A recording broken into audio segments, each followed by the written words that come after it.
রোহিঙ্গা শরণার্থী প্রত্যাবাসনে রাজি হয়েছে মিয়ানমার। ভূরাজনৈতিক কূটনীতি আসলে বাংলাদেশ এখন কোন পথে আছে? আমরা এককেন্দ্রিক বা নতজানু একটি পররাষ্ট্রনীতি আমরা গত ১৬ বছর লক্ষ্য করেছিলাম, আপনারাও বলছিলেন।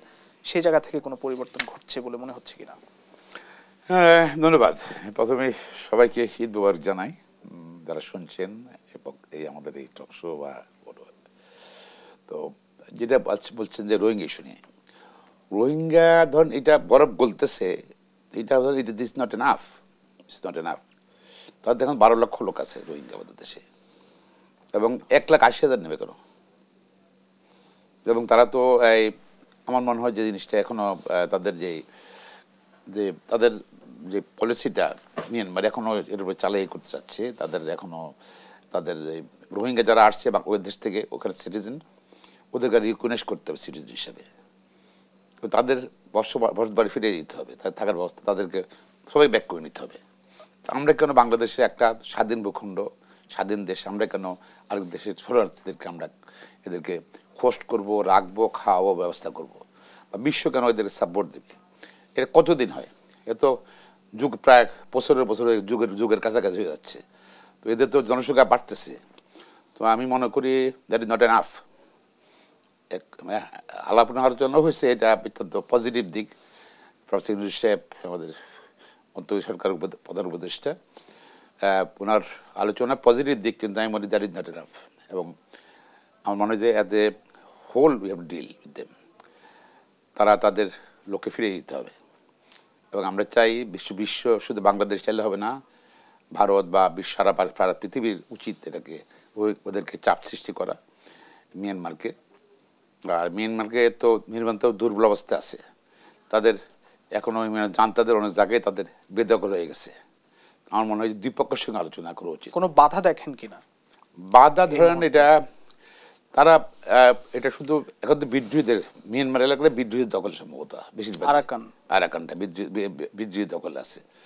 আমরা সে পক্ষের সঙ্গে আলোচনা করা উচিত, দ্বিপক্ষের আলোচনা যোগাযোগ থাকা উচিত। এবং আমাদের যত দ্রুত সম্ভব হয়, যত তাড়াতাড়ি সম্ভব হোক এদের ফিরিয়ে নিতে হবে এবং চাপ সৃষ্টি করতে হবে। কেন আমাদের ধরেন এই যে বাড়তি একটা লোকের প্রেশার, চাপ, তারপর আমাদের যে নোয়াখালীতে বিশাল একটা দ্বীপ দখল করে আছে ওরা, পাশাপাশি কক্সবাজারও আমাদের এটা একটা সুন্দর এলাকা বসবাস করে, তার আরও ছড়াচ্ছে। পরে যে স্থানীয়দের তাদের ক্ষতিগ্রস্ত কতদিন তো করবে। স্থানীয় লোকজনের তাদের তো চলাফেরা মুভমেন্টও অনেকটা রেস্ট্রিক্টেড হয়ে গেছে তাদের জন্য।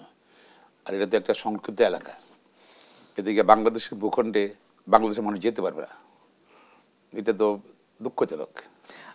আমি একটু পরবর্তী প্রশ্ন যদি যাই, যে ডক্টর ইউনূসের চীন সফর, পরবর্তী বিমস্টেকে মোদি ডক্টর ইউনূসের যে বৈঠক, বাংলাদেশের কূটনীতিতে কোনো পরিবর্তন দেখছেন? আমি এটাও বলবো যে এটাও পজিটিভ দিক। ভারতের সঙ্গে আমরা বারবার বলে আসছি, সবসময় বাংলাদেশের জনগণ চায় ভারতের জনগণের সম্পর্ক। ভারতের দৃষ্টিভঙ্গি একটা রাজনৈতিক দল, একটা রাজনৈতিক দল নেতার প্রতি তার দুর্বলতা, তো সেটা কেটে যাক আমরা চাই। এটা ভারত একটা স্বাধীন দেশ, আমরা একটা স্বাধীন দেশ। আরেকটা দেশের রাজনীতি নিয়ন্ত্রণ করে ভারত, এটা তো ঠিক না।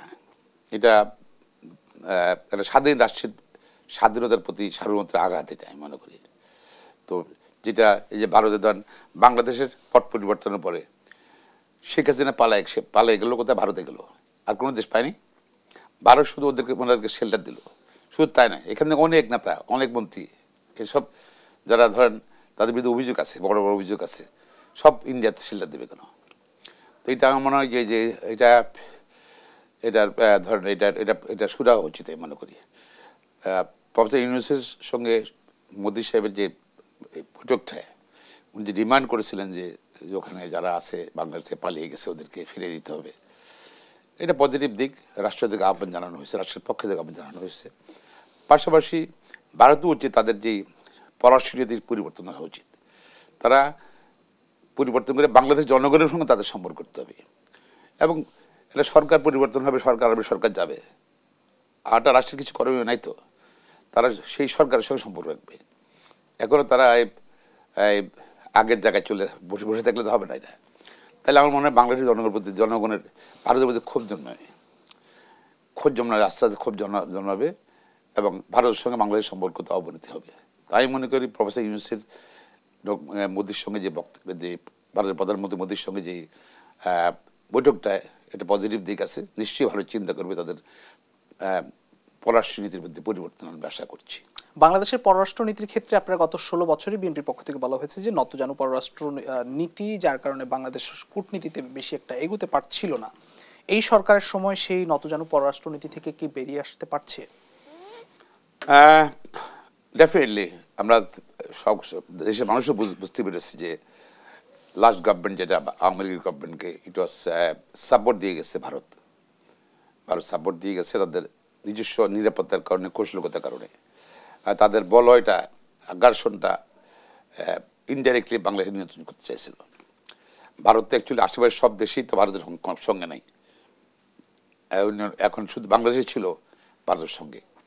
বাংলাদেশ সরকার ছিল, বাংলাদেশ ছিল না, বাংলাদেশ সরকার ছিল। তো সেইটা ধরেন আমার মনে হয় যে এটা এন্ড আপ হবে, আশা করি এন্ড আপ হবে। এবং এই বৈঠক আশা করি এর পরিবর্তন আসবে। এবং আমরা চাই ভারতের সাথে পার্শ্ববর্তী দেশ, বড় দেশ, বাট বড় দেশ হলে তো স্বাধীন দেশ, আমরাও স্বাধীন দেশ। আমরা সমতার ভিত্তিতে আমরা সম্পর্ক চাই। আমরা কোনোভাবেই আমাদের সার্বভৌমত্ব সারেন্ডার করে বা তাদেরকে আর্থিক সুবিধা দিয়ে, তাদেরকে বিভিন্ন রকম করিডোরের সুবিধা দিয়ে, বা তাদের ভারতের এই সঙ্গে রাজনৈতিক সুবিধা দিয়ে বাংলাদেশে আমরা তাদের সম্পর্ক করতে চাই না। আমরা ইকুয়াল পজিশনে থেকে আমরা সম্পর্ক রাখতে চাই। সেটা গত 15 বছর পারিনি আমরা। 15 বছর বারবার আপনারা সবাই দেশ বাড়ি জানেন। সেখান থেকে আশা করি এই পরিবর্তন আসবে। এবং এটা আমার গুণগত পরিবর্তন আসবে এবং দেখার মতো পরিবর্তন আসবে, আমি মনে করি আসছে।